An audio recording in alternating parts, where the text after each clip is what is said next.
Pessoal, vamos dar sequência aqui à nossa aula, né? Nós estamos falando aqui sobre contratos administrativos, né?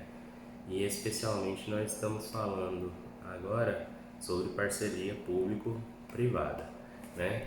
Quais são as diretrizes legais, né, de observância na celebração das parcerias público-privadas? São 7 diretrizes. Primeiro, estão lá no artigo 4º da Lei 11.079. Tem que ser observada a eficiência, tem que ser observado o respeito aos interesses e direitos dos destinatários da parceria, tem que ser observada a indelegabilidade das funções de regulação jurisdicional do exercício de poder de polícia, né? Tem que ser respeitada a responsabilidade fiscal na celebração e execução das parcerias, né? Tem que ser observada a transparência, né? Tem que ser observada a repartição, né, objetiva dos riscos entre as partes. Tem que ser observada, por fim, né, a sustentabilidade financeira e as vantagens socioeconômicas do objeto da parceria. Para ocorrer uma parceria, tem que ser observada essas 7 diretrizes. O artigo 2º, parágrafo 4º dessa mesma lei, traz vedações à celebração de parcerias. Quais são elas? Não pode ter parceria público-privada para contrato inferior a 10 milhões de reais, né?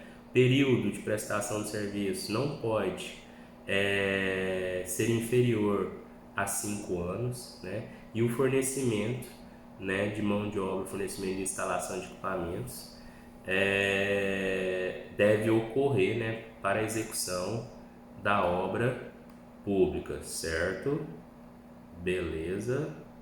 Então, não pode estar previsto para contrato inferior a 10 milhões de reais, não pode ocorrer por prazo inferior, né, a 5 anos e não há obrigação do fornecimento de mão de obra, fornecimento e instalação de equipamentos, né, com a finalidade de execução da obra pública. E o parceiro ele vai formar essa parceria com as quais garantias estão lá no artigo 8, né, da mesma lei. Quais são essas garantias? Vinculação das receitas, né, instituição de fundos especiais previstos em lei, contratação de seguro-garantia, garantia prestada por organismos internacionais ou instituições financeiras que não sejam controladas pelo poder público, né? Garantias prestadas por fundo garantidor ou empresa estatal criada para essa finalidade, ou outros mecanismos, né, admitidos em lei. Beleza? Cabe ainda destacar, né, que o citado artigo 8, ao definir os instrumentos de garantia contratual nas parcerias público-privadas, tem-se que a doutrina acha que ele é inconstitucional, né, na medida que disciplina essa concessão de garantias por entidades públicas está sob reserva de lei complementar, conforme o artigo 163, inciso 3 da Constituição Federal. Não tivemos declaração de constitucionalidade, são posicionamento da doutrina, né, por conta dessa inconstitucionalidade. Tranquilo? Modalidades de parceria público-privada. São duas, né? Elas podem ser por concessão patrocinada, né, ou por concessão administrativa. Patrocinada, já falamos aqui, como falamos agora há pouco, na concessão. É a concessão de serviços públicos, de obras públicas, que envolve adicionalmente a tarifa cobrada do usuário mediante contraprestação pecuniária, né? Essa tarifa ela é denominada subsídio, prêmio ou patrocínio, né? E também temos a concessão administrativa, que é o contrato de prestação de serviço em que a administração seja direta ou indireta que usuária desse serviço. O Estado de Minas Gerais vem utilizando a concessão administrativa para delegar a empresas privadas a administração de presídios, tá? Bom exemplo aí para vocês, né, entenderem essa parceria. Por fim, quando é criada lá, quando é estabelecida pela lei a criação de uma sociedade de propósito específico, né, o artigo 9 ele fala o quê? Que a implantação e gerenciamento da parceria público-privada ficam a cargo da sociedade de propósito específico, e poderá assumir a forma de companhia aberta, tendo valores mobiliários passíveis de negociação no mercado. A legislação proíbe que a administração detenha a maioria desse capital votante da sociedade, né, de propósito específico, tá? Então, SPE, né, quem nunca viu falar, lá de direito empresarial, uma sociedade criada especificamente em que todo o patrimônio dessa sociedade é revertido para a própria sociedade. Beleza? A transferência e controle da sociedade de propósito específico estará condicionado à autorização expressa da administração pública nos termos do edital ou contrato. Finalizado, parceria público-privada, a gente passa para o consórcio público, tá? Consórcio público, a doutrina nacional também é um exemplo de contrato administrativo, né, firmado entre entidades federativas do mesmo tipo, município com município, estado entre estado, para a realização de objetivos de interesse comum. E São Paulo tem, né, o exemplo do consórcio intermunicipal do Grande ABC, né, formado por municípios da região do ABC paulista, né. Os consórcios públicos diferem dos convênios à medida que os convênios também são contratos administrativos de mútua cooperação, mas entre entidades federativas desiguais. Consórcio não, consórcio é entre mesmas unidades federativas, né? A Lei 11.107 dispõe sobre normas gerais para a União, Estado, para os entes federativos, né, contratarem consórcio público para a realização de objetivos de interesse comum. Beleza? Tranquilo? Então, quais são os tipos de consórcio público existentes no Brasil? São dois: consórcios públicos convencionais, celebrados entre entidades federativas do mesmo tipo, e consórcio público regido pela Lei 11.107 de 2005, firmados entre quaisquer entidades federativas. Beleza? Lembrando que a Lei 11.107 de 2005 trouxe justamente essa possibilidade o quê? De formação entre os consórcios, entre o quê? Entre entes federativos desiguais. Beleza? Tinha possibilidade só entre mesmos entes federativos, e em 2005 trouxe a possibilidade, né, de formação de consórcio entre entes federativos desiguais. Então vamos lá.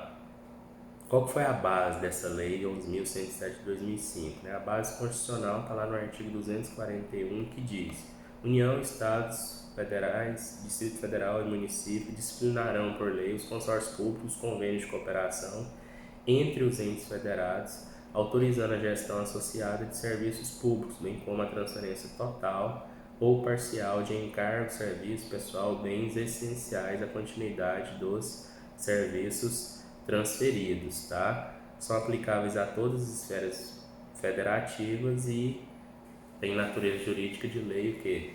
Nacional. A celebração desse contrato resulta na instituição de uma nova pessoa jurídica, com personalidade distinta da personalidade jurídica das entidades consorciadas, tá? É uma sociedade também de propósito específico, né? Cuja personificação, pejotização contratual dá origem a uma nova, né, pessoa jurídica especializada para essa gestão.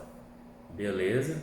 O consórcio público ele pode assumir a natureza jurídica de direito público, né, adquirir a personalidade jurídica de direito público, constituir uma associação pública, né, ou uma personalidade jurídica de direito privado, mediante o atendimento dos requisitos da legislação civil. Entidades consorciadas têm liberdade para escolher qual a natureza jurídica, né, será dada à nova pessoa jurídica. Essa nova associação pública passa a integrar a administração indireta, né, de todas as entidades consorciadas. Beleza? Conceituando consórcio para vocês não perderem. Trata-se de quê? De um contrato administrativo multilateral firmado entre entidades federativas para persecução de objetivos comuns, que resulta o quê? na criação de uma nova pessoa jurídica de direito público, caso em que o nome, né, dado a essa entidade é o que? Associação pública, né, ou ainda de direito privado. Ao adquirir essa personalidade jurídica, o consórcio público ele pode firmar convênios, né, ele pode promover desapropriações, instituir servidões, ele pode ser contratado pela administração direta ou indireta, dos entes da federação, ele pode emitir documentos de cobrança, exercer atividade de arrecadação de tarifas ou outros preços públicos e pode outorgar concessão, permissão ou autorização de obras de serviços públicos mediante autorização prevista no contrato de consórcio público. Como é que é o procedimento para poder celebrar, né, esse consórcio público? Está lá no artigo 4º da lei citada, né? Tem que ter as seguintes cláusulas obrigatórias que devem constar num documento que chama Protocolo de Intenções. São eles: a denominação, a finalidade, o prazo de duração e a sede do consórcio, identificação dos entes da federação consorciados, indicação da área de atuação do consórcio, previsão de que o consórcio público, associação pública ou pessoa jurídica de direito privado sem fins econômicos, né? Os critérios para assuntos de interesse comum, as normas de convocação e funcionamento da Assembleia Geral, previsões, né, para a Assembleia Geral em suas várias instâncias, a forma de eleição, a duração do mandato de representante legal, o número, as formas de provimento, a remuneração dos empregados públicos, as condições para que o consórcio público celebre contratos, né, entre as outras pessoas, autorização para a gestão associada de serviços públicos, o direito de qualquer dos contratantes, né? E finalizando, esse protocolo de intenções ele deverá ser publicado na imprensa oficial, né? Celebrando com fim a ratificação do protocolo de intenções com lei específica aprovada no âmbito de cada entidade consorciada. Beleza? Tranquilo? Ainda dentro das atribuições do consórcio público, né, foram estabelecidas regras especiais para licitações no âmbito dos consórcios públicos, né? Os limites são maiores para as faixas de valor das modalidades licitatórias, né? E pode ocorrer a dispensa de licitação para a contratação dos consórcios públicos, né? E aí o doutrinador traz exemplo do contrato de programa com o ente da federação, entidade da sua administração direta, para prestação de serviços públicos de forma associada, né? Outra vantagem, aplicação do dobro do percentual para contratação direta sem licitação, tudo isso está lá, né, no artigo, só reforçando aqui, na Lei 11.107 de 2005, trazem regras especiais, né, para as licitações no âmbito dos consórcios públicos. Beleza? Tranquilo? Contrato de convênio. Convênio, dentro da modalidade de contratos administrativos, é um acordo administrativo multilateral, né, firmado entre entidades públicas de qualquer espécie ou entre estas e organizações particulares, visando a cooperação recíproca para alcançar objetivos de interesse comum. Consórcio somente entre entidades federativas, né, podem ser diversas, e o convênio entre as entidades públicas de qualquer espécie ou entre essas e organizações particulares. Doutrina majoritária: para que ocorra um convênio deve ocorrer sempre prévia autorização legislativa, beleza? Tranquilo? Sobre convênio. Diferença entre convênio e consórcio. Convênio pode ser celebrado entre qualquer entidade pública, entre essas ou organizações particulares. Consórcio são só entre entidades federativas, conforme eu falei, né? Os convênios não resultam na criação de novas pessoas jurídicas. Já os consórcios, né, têm como característica fundamental a instituição de uma pessoa jurídica autônoma. Por fim, contrato de credenciamento, né? É o contrato administrativo pelo qual o poder público habilita qualquer interessado a realizar determinada atividade, né, sem a necessidade de estabelecer competição. Normalmente o credenciamento é utilizado para casos em que todos os interessados podem ser contratados diante da conveniência em disponibilizar a maior quantidade possível de prestadores da atividade credenciada. Exemplos: credenciamento de hospitais para o SUS, credenciamento de clínicas para o exame médico de habilitação e motoristas, né? Credenciamento não envolve competitividade sobre os interessados na celebração do contrato e não se realiza procedimento licitatório. Beleza? Tranquilo? Vamos finalizar aqui os contratos, que aí a gente para e vai para o último bloco, tá? São mais 3 que a gente tem. O primeiro deles é o contrato de trabalho artístico. Em regra, exige prévio, né, procedimento licitatório na modalidade de concurso, né? Excepcionalmente, a licitação será inexigível caso esse artista seja consagrado pela crítica especializada ou pela opinião pública. Contrato de empréstimo público, é o contrato por meio do qual a administração, né, obtém recursos junto a instituições financeiras privadas para atender situações de emergência ou de peculiar interesse público. Beleza? Por fim, contratos de serviço de publicidade prestados por intermédio de agências de propaganda. Tá lá, Lei 12.232 estabelece normas gerais sobre licitações e contratações pela administração pública de serviços de publicidade prestados necessariamente por intermédio de agências de propaganda no âmbito dos entes federativos, né? Isso tudo está lá na Lei 12.232 de 2010. E ainda segundo o artigo 2º dessa lei, né, serviço de publicidade é o conjunto de atividades realizadas integradamente que tenham por objetivo o estudo, planejamento, conceituação, concepção, criação, execução interna, intermediação, supervisão de execução externa, distribuição de publicidade aos veículos e demais meios de divulgação com o objetivo de quê? Promover a venda de bens ou serviços de qualquer natureza e ainda difundir ideias ou informar o público geral. Nesses contratos, a licitação deverá ocorrer com base nos critérios de melhor técnica e preço, né? Tranquilo?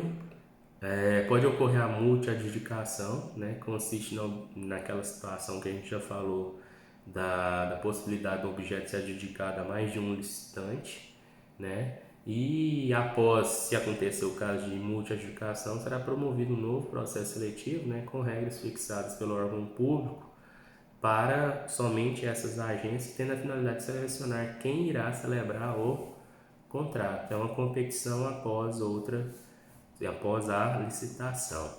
Beleza? Agora a gente volta com a formalização dos contratos administrativos. Obrigado.